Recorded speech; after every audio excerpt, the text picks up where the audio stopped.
Welcome to Diverse Joy, a podcast and educational video series that infuses science, practical skills, and most of all, joy into diversity discussions. My co-host is definitely on Lady Whistledown's best dressed list, Dr. Amber Nelson.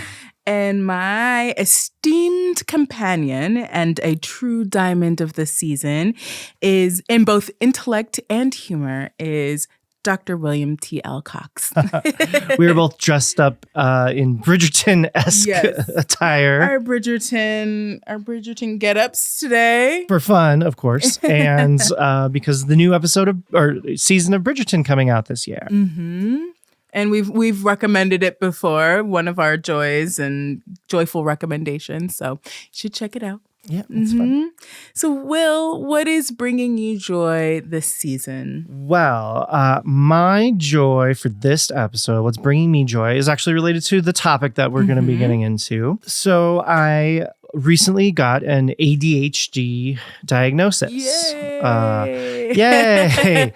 And it was something, I'd kind of been wondering about for a while, in part because of just internet stuff, like people sharing things about the experience of ADHD. And I was like, oh, that sounds like me. Oh, that sounds like me. And met with a psychiatrist last year.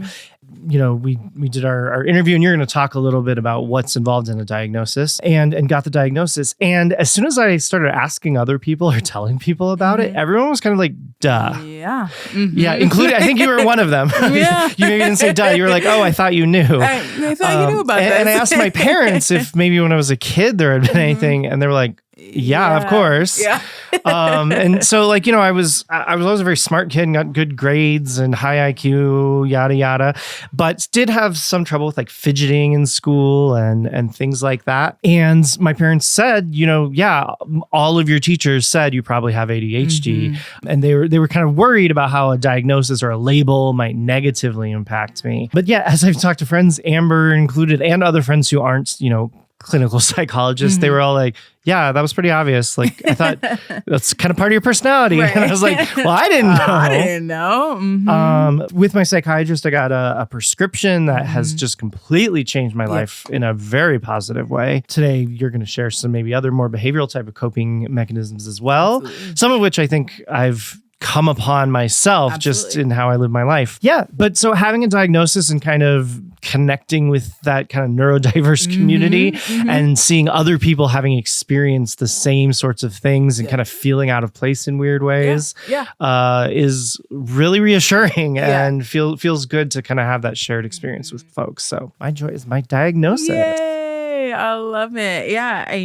I too was like late diagnosed, and it makes a huge difference. It makes a huge difference. So, and I was really worried, like I think some people are, that like the doctor would just think I was seeking medication or trying to get an Adderall prescription. Right. And that I think also delayed me making the appointment for a long time. And also maybe a tiny bit of stigma around being on medication. I mean, overall, I think I don't look down on that in myself or in others. Yeah. But there was, a little bit of that in the air. But talking to the psychiatrist was just wonderful, and she was very helpful and didn't push medication or treat me like I was trying to get it. Like we talked about all the options. That was neat. So I'm so happy for you. Thank you. Yeah. So how about you, Amber? What's bringing you joy this May episode? I love it. Well, kind of along the same lines or similarly, I'm actually going to talk about my job. It's bringing me joy and has been bringing me joy. I've been there for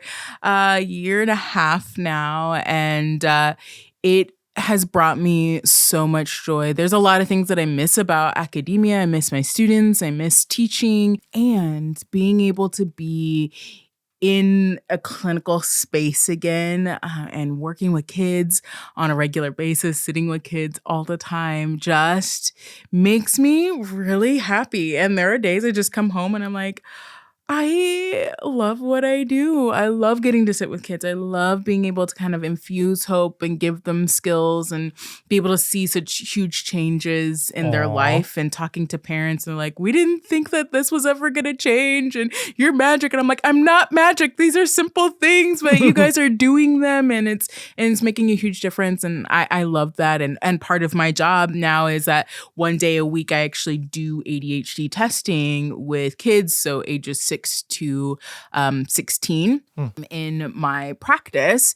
And that has also been so life-giving. I didn't think I wanted to do testing, and I don't because I have ADHD, I don't really like writing reports. Like the detail orientation that kind of goes into that is not something that I particularly like to do, but being able to do ADHD testing and be able to give kids and talk to parents about, do you have ADHD? Do you not have ADHD? And give them a whole picture of what is going on. They're seeing these symptoms, they're seeing things going on, and there's lots of things that all of the symptoms could be. They could be related to ADHD, they could be related to other things. And now I get the opportunity to sit in the chair and say, hey, this is what I learned. Let me put the puzzle together for you and describe to you why you're seeing what you're seeing. Or yes, this is ADHD and here's how we can support you. Yeah, it's really that what we often talk about on the show, or have in the past at least, that practitioner work. Right. So like how, like, I do that with diversity stuff, but it's like, how is this showing up in your life, and how do we adapt whatever kind of general skills academics or clinicians have come up with to your specific circumstance to make a difference. And then you actually get to see the difference that you're making in someone's life. It's so neat. The times that I've had, whether it's when I give the diagnosis of ADHD and parents and kids were like, oh, so that's what it is. Or when I say, no, this isn't actually ADHD, this is anxiety. Let me tell you about how and why you're seeing what you're seeing. Aww. And being able to talk about, this is how we treat that, this is how we're moving forward, and validate that you are seeing those symptoms. It's just from a different source, and we have to treat the source properly, right? That has just seeing tears in parents' eyes and being, and even in the kids, like, so that they can understand, just brings me so much fulfillment and joy. And so, I love it. I love what I do. That's awesome. Yay. Yeah. With that, so to officially state it, our topic today is ADHD, both kind of learning a little bit about it and some coping and life skills related to it, which will be helpful for folks with ADHD, but also everyone else to 100%. learn more. And some of these coping skills could be useful even for someone who doesn't have that kind of diagnosis or difficulty. And also this idea of neurodiversity, which is kind of it's a term we'll talk about later. Idea being that, our brains work different ways, and there's not, some what people call normal, isn't necessarily for everyone. And we should try to understand and support people in that. Take it away, Amber. So I think diagnosis or the symptoms is kind of where you wanted to start. Yeah, well, I mean, just starting with what is ADHD, right? Like, what is it? ADHD stands for, attention deficit hyperactivity disorder. Some people used to call it ADHD and ADD. So kind of like recognizing that there are two different presentations for ADHD. There's kind of the inattentive type and the hyperactive type. Kind of colloquially, people used to say ADD was inattentive and ADHD was the hyperactive, but now it's all categorized under the same umbrella. And we just have three different types. So we have the inattentive type, we have the hyperactive type, or impulsive type. So often with adults, we're not seeing necessarily the same level of hyperactive activity behaviorally, but we might be a little bit more impulsive, right? And then we have combined type. And combined type means that you have kind of equal amounts or enough symptoms of both inattentive and impulsive or hyperactive, like symptoms presenting. So for me personally, I have a combined type. I have inattentive and I have some impulsive pieces that show up. So again, attention deficit hyperactivity disorder, it is considered a neurodevelopmental condition, meaning that it shows up in childhood. Part of the diagnostic criteria is that you have symptoms prior to the age of 12, and then it persists in more than one setting. It can't just show up when you're at home and not at school, or only at school and not at home, or in the workplace and not other places. Is that because some of those contexts could be the cause? Exactly. In isolation from anything going on with your brain? 100%. Again, it being neurodevelopmental, meaning that this is a brain function. This isn't just something that has popped up out of nowhere. This is how your brain operates. So it's not going to be different in one setting and another setting. There might be environmental controls that help you modulate or mitigate some of the symptoms in different settings, but essentially you're still going to have some of those symptoms regardless of where you are. And if you're only seeing them in the one place, then it's more likely an environmental thing or anxiety or other reasons that you're having those symptoms in that place rather than it being a kind of brain process, if that makes sense. Yeah. One of the other things I always like to talk about with ADHD, like I was mentioning when I was talking about doing the testing, is that it's really important that you understand that there are lots of reasons that you can have symptoms that seem like ADHD. Inattentiveness, distractibility, disorganization, all of those kinds of things can come from ADHD, or it could be because of anxiety or depression, like difficulty starting tasks, things like that. That can be due to depression. It can be due to OCD or other conditions that can look on the surface like ADHD. Now, one of the problems or benefits, and it's a double-edged sword, right, is the increase in social media, right? So we have folks talking about their diagnosis, which one destigmatizes it, to get some of the things out there so people are starting to recognize themselves and saying like, hey, maybe I have ADHD too, right? And so people are asking the question more and getting diagnosed. This is really, really great. And sometimes people say like are convinced that they have ADHD because they connected with something that a social media person has said.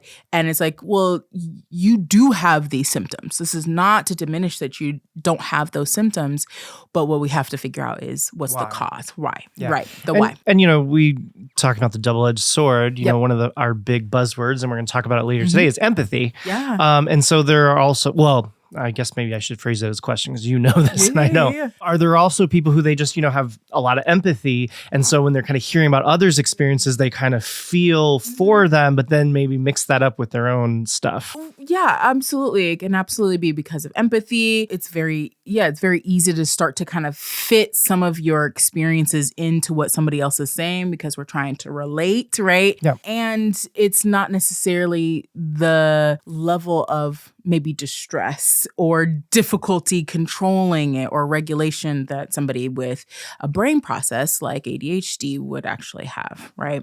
So in talking about some of these things with ADHD, what it causes, what the condition is difficulty with executive functioning. So a few episodes ago, I gave my little hand model, well, not mine, Dan Siegel's hand model of the brain, right? And so if we go back to the hand model of the brain, right? So you make a 4 with your hand, you close your fingers over the top of the thumb, and that's kind of a hand model of the brain. The area that is most impacted for individuals with ADHD is that front part of your fingers, the prefrontal cortex, which does all of our executive functioning. So things like organizing, task initiation, so starting something, being able to have good time orientation, inhibition, right? All of those things are the things that folks with ADHD tend to have a more challenging time with. So with my kids, there are lots of ways in which people kind of describe ADHD. But one of the ways I like to talk about it is like the prefrontal cortex is kind of like our secretary, right? Right? They're the one that keeps us on track. They keep us on time. They know where everything is. They organize it. They they start you on your things. They put things up, all of that, right? For somebody with ADHD, it's like having an executive or like the CEO trying to do the secretary work. And like, can they do it? Sure. Are they the best at it? No, right? So you might have fax paper like coming out. You're trying to answer phones and trying to do multiple things, and it's just not Do you know how to answer a phone? Yes. But do you know how to answer the phone and change all the lines and respond to all of that's where we have a harder time. So it's a little bit like Eric Roman Binding, our producer on the podcast. We don't know how to run the microphones and cameras and all that. Me trying to be behind the camera and manage 5 cameras and sound and any of the editing would be a disaster, right? Yeah. Right. And so it's like putting somebody who can they figure things out? Sure, but that's not their strength.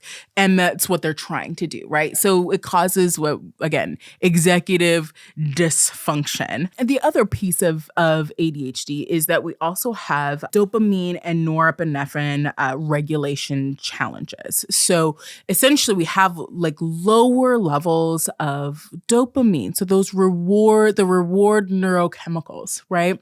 Which means it's really hard that's part of the reason why we have a really hard time doing things, initiating tasks, starting something, because it's not rewarding, right? So we tend to we talk about hyperfocus being one of the hallmark symptoms of ADHD. It's often the thing that people are like, oh, I'll get stuck on a task.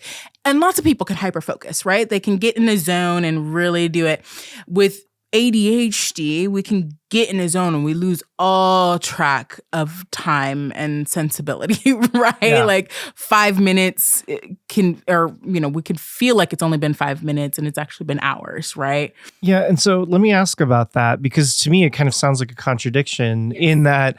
So you have a deficit of attention. That means you don't have that focus, right, but then you do have that focus. So what we're seeking out is novelty. So what we're trying to do, our brain is constantly trying to get dopamine kicks because we have lower levels of dopamine. So when we're hyper-focused, it's usually on something that we find really interesting, right? So something that we really love, we could sit and do all freaking day, right? Something that we're not that interested in, it's going to take a whole lot of effort and work to get started on it. So what's happening is that we have a harder time. It's not that we can't pay attention, it's that we have regulation difficulties, right? So if it's something that's boring or too challenging that requires a lot of mental effort to pay attention to, we might procrastinate and put it off, right? So another symptom of ADHD or things that we might see is chronic procrastination, waiting until the very last minute to do things. And then often we get really rewarded for it because we do a really good job. We wait till the last minute, we pull it out of the box and we get an A, say in school, right?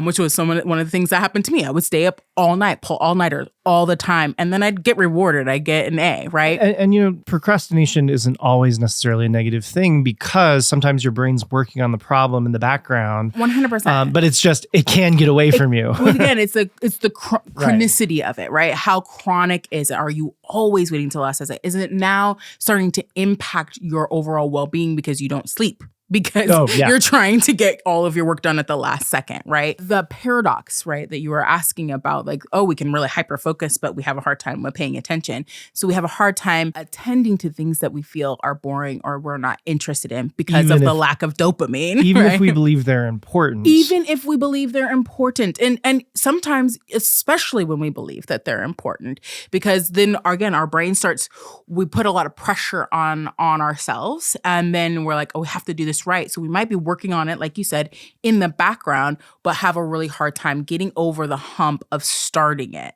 because it feels like a lot of pressure. This is really important. I got to get this done. I can't forget this. So we're not forgetting it, but we are not starting it because it feels like too big of a deal to start. Yeah. One way I think that pops up for me, if I'm following correctly, which I've mentioned to you before, is what I sometimes call with myself the whole day problem. 100%. I am great at doing things when it is the one thing I'm doing that day. So if it's writing a paper, whatever, when I go to bed the night before, I'm like, tomorrow is a day just for writing that paper. Right. And then I wake up and it's the first thing I'm thinking about, and I'm able to start it, even though I haven't been able to start it for weeks, because there's no meetings that day. I don't look at my email and I can just do great work. Yes. But then if there's, if I have one meeting, say at 2:00, whole day's wasted because I'll constantly be thinking about that 100%. meeting. Even when it was a whole day, if I would stop working by 2 anyway, because I'd pound out 8 hours before 2 p.m. and then I'd be like, that's enough. Yes. I can't do that when there's a meeting at 2 p.m. Right. Yeah. We get into the colloquial term, and going back to even the dopamine thing, we call it kind of dopamining, right? We're mining for dopamine.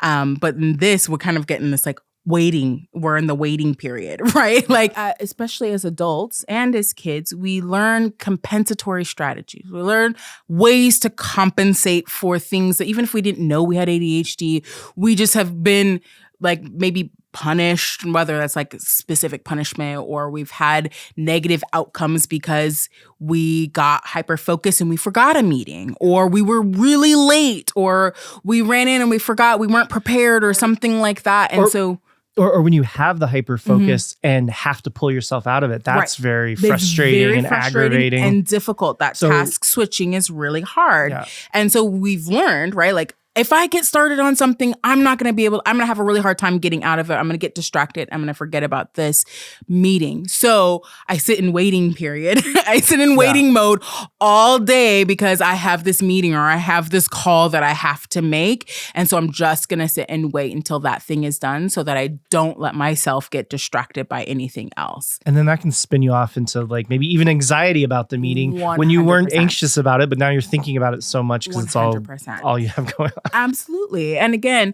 kind of one of the not pitfalls, but one of the side effects of ADHD, especially late diagnosis, poor self-perception, right? Getting down on yourself and judging yourself for that. Like, I definitely, and you told me this was kind of part of the ADHD thing, which I didn't realize, thinking I'm lazy when I'm not getting things done. And like sometimes people would say to me things like, wow, you do so many things, like talk about like the podcast and my book coming out and and they're like, you do so much. How do you do it all? And I'm like, no, I'm such a lazy jerk. Right.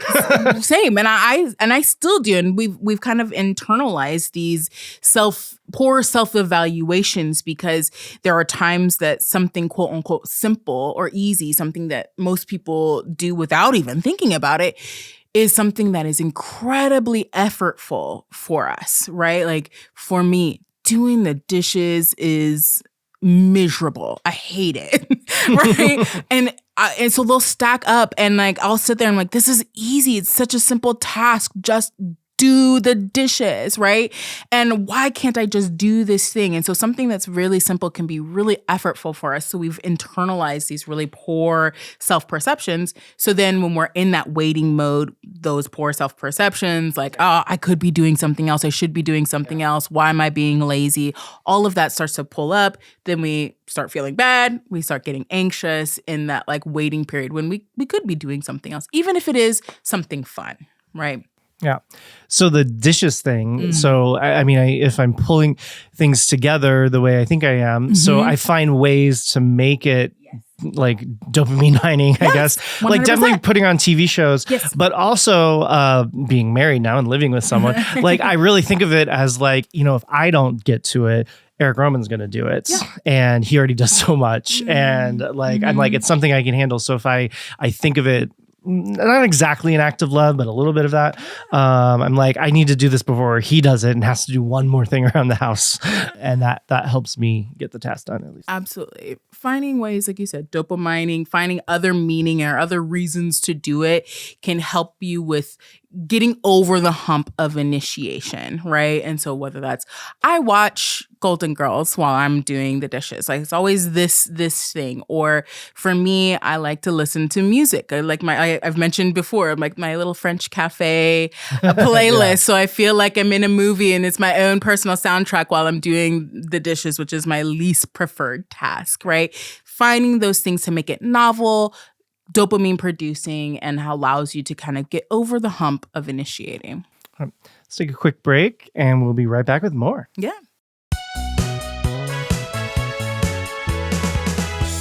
Welcome back from break. So some of what we were talking about kind of being down on yourself makes me think of something that I often talk about in the bias context and bias skills context. You know, sometimes with some of the tools and things we talk about, like we'll be doing later this episode, some people have a what used to be an unexpected reaction of saying, well, aren't you kind of just tricking yourself into not being racist. Like, shouldn't you just not be racist? Or basically saying, you should just do the right thing because it's the right thing. But things like doing perspective taking, where it helps you increase your empathy, is like, it's like trying to convince yourself that caring about Black people matters. And I've had the reaction of like, well, you could choose to see it that way. Right. But it's just that doing the right thing isn't as easy as like a dichotomous decision. You either do it or you don't. Just do it. You're building many things, putting things into place to set yourself up so that doing the right thing ends up being easier and more likely. Right. And I feel like with some of this ADHD stuff, it's kind of the same thing. Some people, I can even imagine teachers like, well, you should just sit still, or things like that, or you should just be on time. Right. Everyone else can do it. Why can't you? Right. And then we get that into our self-talk. But really, coping skills would be about, hey, how do you set yourself up to work in a world where maybe other people's brains work differently? So what might be some of those coping skills if you want to talk about that? So first of all, there are so many.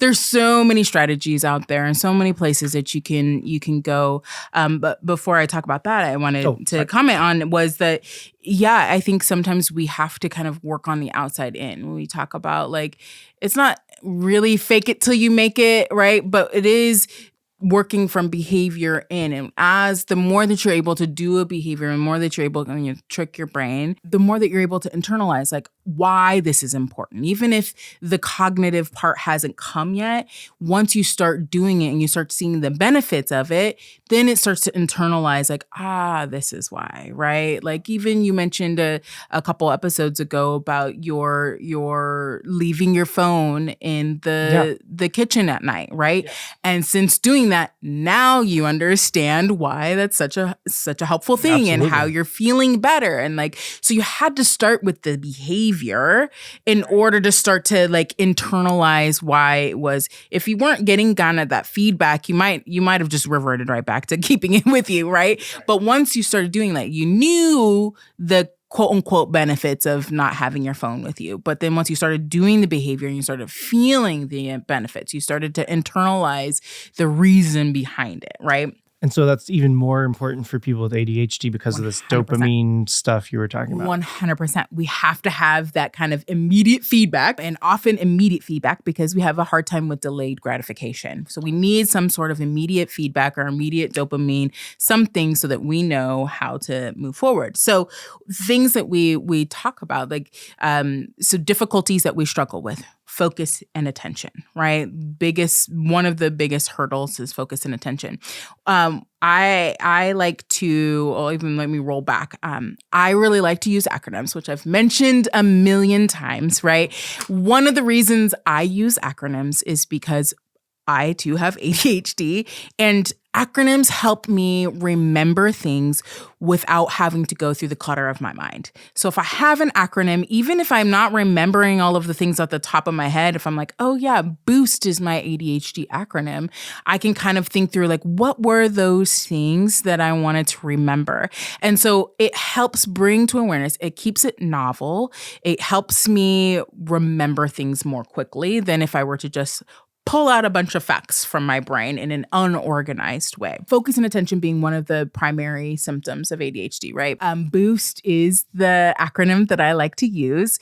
And the B is for focus and attention, and that is body doubling. Have you heard of body doubling before? I guess I think of it being an actor who has a body double, but... I guess so. But no, so, I guess not in this context. So body doubling for ADHD is having somebody nearby. It's like in autism, we'll talk about like parallel play, meaning that you're playing with somebody next to them, but you're not necessarily playing with them, right? Yes. We're not playing together, but you're playing with your Legos and I'm playing with my Barbies. So we're playing next to. When I was in grad school, I would like meet up with another grad student and we'd work together at a coffee shop on our separate things. Separate things, but together, right? So you want to harness somebody else's executive functioning, their focus, by being in the same place as somebody else. So that can be having your partner in the same room doing their work while you're doing the dishes or while I'm doing the dishes, right? Or I really don't want to clean up my closet, but I need to do this thing. Can you just sit in here and fold laundry while I work on this thing? Or going to a coffee shop. Even if you're not there with somebody, being in a space with other people, working and doing things, you're kind of borrowing that and it's allowing you to harness your focus and attention. Yeah, it's beautiful. It's miraculous. Use body doubling. I mean, again, it's not about talking to each other. It's just about having somebody there with you. Just that much helps you with your attention. O is the next one. And this is the one touch rule. So we're talking about one of the things that is difficult with ADHD is organization and memory. So when we think about our IQ and when we're looking at domains that are particularly impacted for ADHD, is working memory and processing speed are two of the areas that are most impacted when we look at like the 5 domains of one's IQ. Working memory, processing speed are two that we really look at. So working memory and organization from an executive functioning perspective. So the one touch rule specifically for organization is if I have touched it, don't put it down, put it away. If I put it down, right?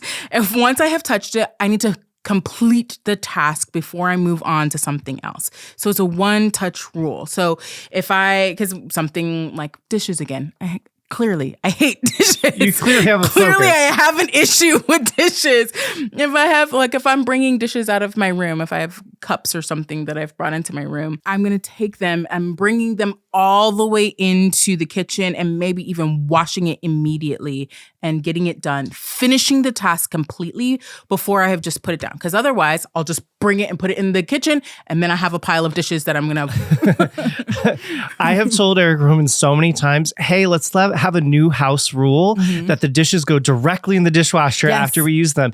And I never follow the rule.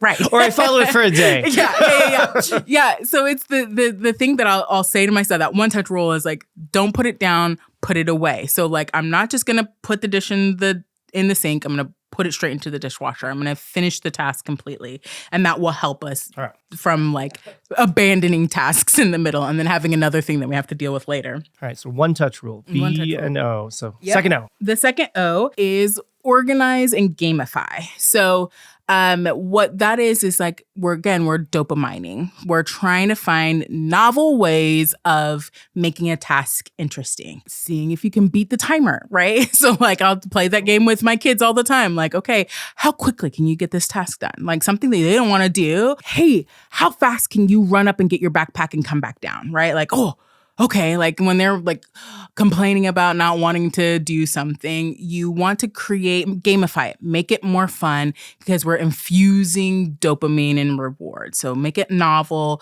make it fun, pair some sort of reward with it. What's the organized part of the organize and gamify?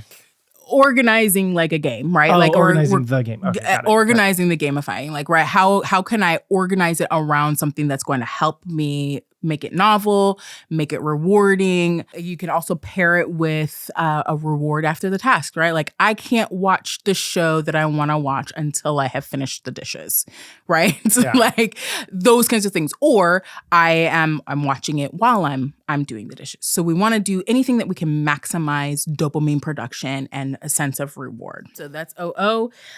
S is small tasks. One of the things that we have a hard time with is time orientation and time management, right? And task initiation. So we actually have to make things, there's 2 parts of this. There's making things small tasks, breaking big tasks into really small things, to like micro tasks. Like if I have to write, you just published a book, writing your book, right? If I have to go and say, I need to write my book, that's a freaking giant task, right? Yeah. So breaking it down, not just like, I'm going to write chapter 1, it's micro tasks, like open up Google Docs, do one paragraph, write the intro paragraph, write your name, outline. You want to make it in smallest of tasks because the easier, like, oh, I can open up a Google document. I can write my name on, I can write the title out, right? Like you want to make it easy, successful things that you can do that then start to build the momentum and move you forward. So it's like something else you've talked about before, your to-do list and your ta-da list. Yes. Like you're giving yourself more ta-das because that's the reward you get. Exactly. And then the last one is time to move. And that is finding ways that you can incorporate movement or fidgeting, right? So like where you're clicking a pen, you're writing as you're doing a task, you're standing and doing it, you're working at a standing desk, you're standing on a walking pad while you're doing it. Any kind of movement, those kinds of things are going to boost your dopamine. They're going to keep you moving, and it's going to increase your arousal levels, which helps keep your attention and interest. So boost is one way to kind of think about ways that you can control your environment to help you mitigate the symptoms of ADHD. So let me see if this may or may not exactly be that. Mm-hmm. So exercise sometimes is hard for me because it's so boring. Yes. Yeah. Starting to walk every morning is something I've been doing. And one weird trick that I figured out. So we've talked a lot about my nonfiction book as kind of a hobby, other sort of thing. I've been writing a fiction book, and I start brainstorming on my walk, and I have like a prop that I carry with me, and kind of having that and walking and thinking about what I'm writing in this fiction book helps me get through the tedious 30 minutes of taking a walk in the morning. Absolutely. So you got pairing it with something that is going to excite you. Like, I am going to do my brainstorming on my walk, right? We're pairing it with that thing 100%. The last couple things I want to just mention is, again, these strategies are the environmental kind of things, right? The setting yourself strategies, the ways to set yourself up. There are 3 things that we talk about when it comes to management of ADHD. One is the strategies and kind of like therapy along with that, right? Again, whether that's targeting the self-perceptions or helping to learn some of those strategies. And then we're also thinking about medication as a potential boost along with that. So environmental kind of therapy and learning additional strategies, and then medication. So the other piece of the environmental is thinking about lifestyle strategies. I have one more. It's not really an acronym, but another way to think about things is 5 kind of wellness lifestyle strategies. One is I think about a foam finger. So like when you have a foam finger at like a game, right? So you think of activity. So movement, activity. Because when you make a 1 in the American way, your index finger is up like a foam finger, right? We're number 1. So number 1 is activity and movement. Number 2 makes a V in sign language, and I think of fruits and vegetables and our eating. So you have to eat 3 times a day, plus snacks. Do all of the most basic minimum things that we can get our body in the best place possible, right? The 3rd makes a W in sign language, so we're thinking about hydration. You'd be surprised at how much... W for water. W for water, yes, for hydration. You'd be surprised at how much staying hydrated helps your body and your executive functioning. If you are dehydrated or you are hungry, your executive functioning is going to go down, right? Number 4 is the last finger, so your pinky finger. So I say the last thing that we do at the end of the day, which is sleep. Maximizing and making sure that we're sleeping and getting all of the hours. That means don't stay up all night, Amber. Which means don't stay up all night to try and finish a task. So we need to kind of both and, right? We need to get all of those things. And then the last one is the thumb. And I talk about thumbs up thoughts, right? So we're talking about like, how do we take care of our mental health and how do we take care of how we're thinking about ourselves? They sound easy. They sound simple, those lifestyle strategies, but those are the minimum things that we can do to boost our baseline executive functioning. And then we pair it with strategies and things like medication. And we've been talking about these things in the context of ADHD, but it sounds like there are things that could help everyone work on this stuff. Absolutely. I mean, even if your executive function is quote unquote normal, typical, you can still boost it and it would still be beneficial for you. Absolutely. And it could help with other things like anxiety, depression. I mean, executive function has its fingers in a lot of pies, so to speak. Yeah, like I was saying, when it comes to diagnosis, we're trying to figure out what's the etiology of the symptoms, but so many people have symptoms of executive dysregulation, right? Yeah. Or executive dysfunction. And so all of these things can be used for any other reason other than just ADHD. Very nice. Yeah. Well, thank you so much, Amber. Absolutely. Those special Amber wellness skills and mnemonics. 5-finger rule and boost. All right. Yeah. Well, so story time. As always, we have a positive and a negative story. And Amber brought some that are related to our main topic today. So yeah, and it's kind of a positive or negative and a positive story kind of wrapped up in two different people experiencing kind of the same thing. But I was testing, like I said, part of my new work is doing ADHD testing. And I had a parent come in and they were just telling me how they have struggled a lot of their life. They barely made it through high school and struggled with addiction, struggled with lots of different things throughout their life. Does the addiction come from that dopamine seeking that you get from alcohol and drugs? Yes, it absolutely does. And so they were undiagnosed ADHD, didn't get that diagnosis until much later in life. And so dopamine seeking addiction can be really high in undiagnosed folks with ADHD. One of the I know I'm rolling back a little bit, but when it comes to medication, one of the concerns that parents in particular have is, well, I don't want them to get addicted to the stimulant, right? Or the medication for ADHD. But the research actually shows that having ADHD diagnosis and being medicated actually mitigates, it reduces the risk of addiction because we're not now seeking out other means of getting that dopamine. We're not seeking out other means of getting that reward. One of the medications I'm on has a side effect of, it disrupts your dopamine processes, and it has a side effect of kind of making alcohol less fun. Right, yeah. For presumably through that mechanism. Exactly. Yep. Because it's making dopamine, especially stimulants, is making dopamine and norepinephrine more available to your brain. So alcohol and all those other kind of things that might give you those things, you're not enjoying it as much because you have enough available to your brain. What it does is it makes it that I have the negative effects of alcohol. So maybe feeling nauseous or unsteady, but not the kind of euphoric feeling. Right. Exactly. Yeah, and so my doctor's like, watch out with alcohol. You're probably not going to like it anymore. You're probably not going to enjoy it as much. But the medication's doing other things for me. Yeah. Yeah. So again, I had this parent who was telling me all of these kind of negative impacts that they've had throughout their life. And they were telling me like, oh yeah, I have an IQ of 130 and I couldn't even get to college. And now I'm a successful business owner, And I remember just hearing them and like not dismissing what they were saying, but I was like, oh, most people don't understand IQ. They probably don't have a 130 IQ. Or they took an online quiz. They took an online thing, but all of the stories still valid. And then I tested their child. And they were, so we look at 5 different domains, verbal comprehension, 130,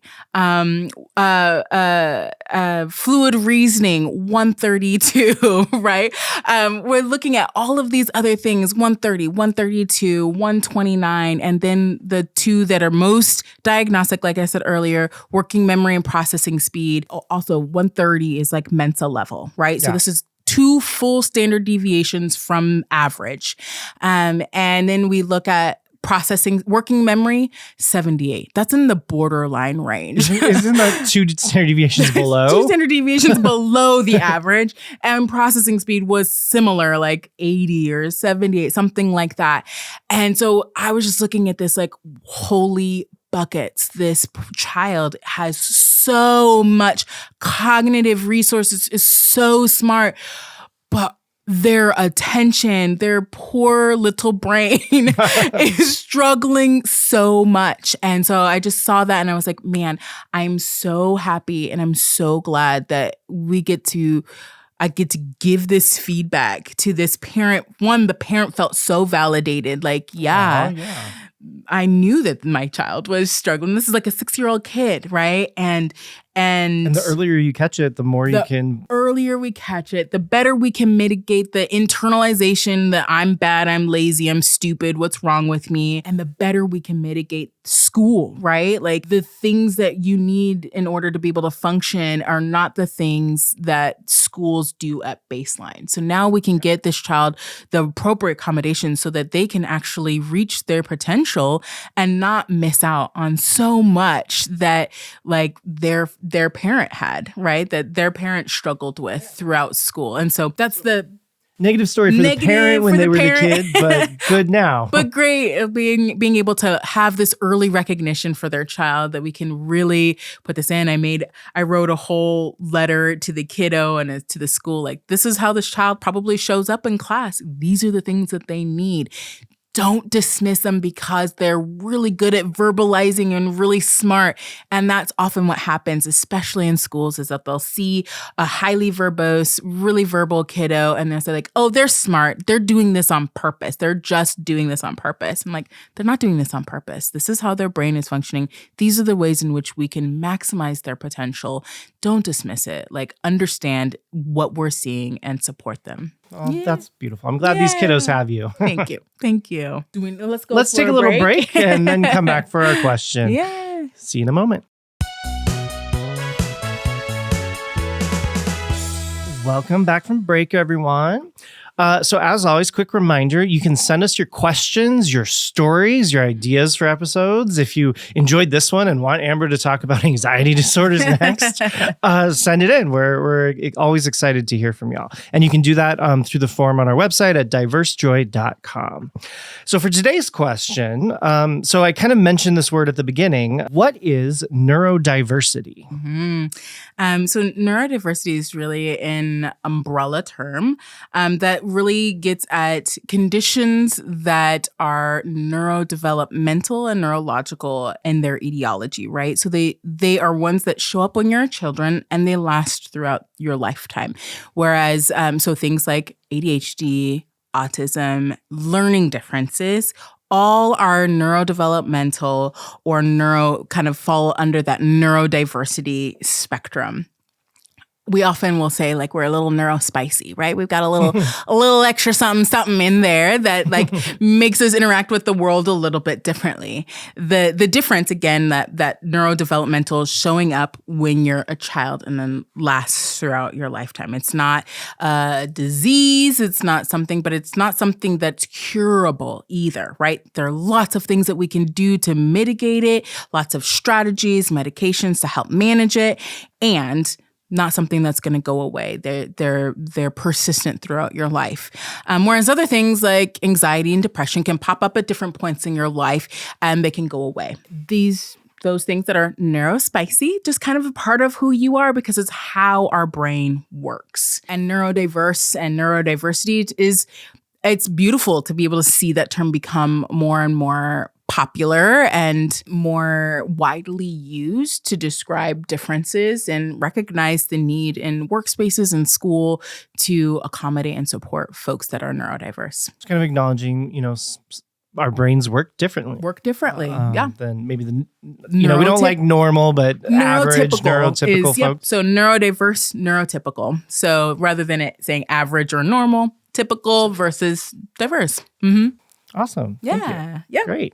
So, Will, as we kind of round out and finish up our episode, what is our skill for today? Awesome. So our skill, so we're going to have two of those tools that we'll touch on. They're both kind of under the banner of retraining our reactions. So like last month, we talked about that detect, reflect, reject, and rehearsing replacements. Those were about kind of retraining our automatic reactions to be more in line with our intentions. And we have two more tools like that. They're called considering situational explanations for behavior and doing perspective taking. Love it. So the first one, when we see another person engage in a behavior, especially if it's a behavior that we might have some little bit of judgment about, we come to conclusions about why they're behaving the way we see them behave. So if we see someone crying, very, very often someone sees a woman crying, especially, they might say, oh, she's overly emotional. That also the stereotype is also feeding into that.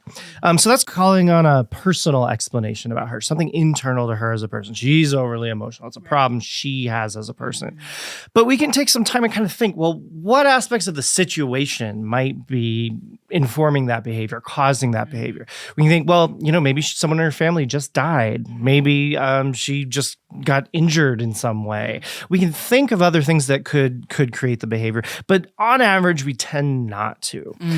And what taking the time to generate these situational explanations does for us, it helps stop us from making those snap judgments, which more often than not are going to disfavor members of stereotyped groups, especially. Taking the time to just say, hey, something else might be going on here really slows us down from doing that. So that's one way to kind of retrain our reactions that has been shown in lots of research to help reduce bias over time if you're able to do that more. The other tool for today, doing perspective taking. So it's what it sounds like. Most people are probably familiar with it as a general idea, is trying to imagine what it might feel like to be in another person's situation. And we're talking about members of stigmatized groups, especially think about, gosh, what's it like to experience that? What does that feel like to them? That helps us helps activate and develop more empathy for different folks. Right. And that's really, really important when we're talking about bias and these sorts of things, because we tend to have more empathy for people who are more similar to us and less for people who are more different from us. And that's one of the things that drives all biases. We talked at the beginning of the season, this kind of in-group favoritism. In-group favoritism also means you have more empathy for your own group. Right.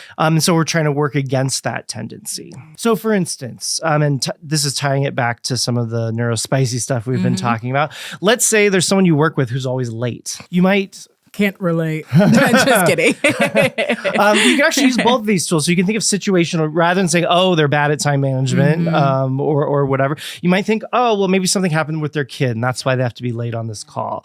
It's not necessarily for the considering situational explanation. It's not that you know exactly what's going on with them, but just thinking of that helps you not kind of hate on them as much. Right. And then doing perspective taking, you can think, gosh, like maybe you realize that it is them being late all the time, maybe because they're neurospicy, like this ADHD.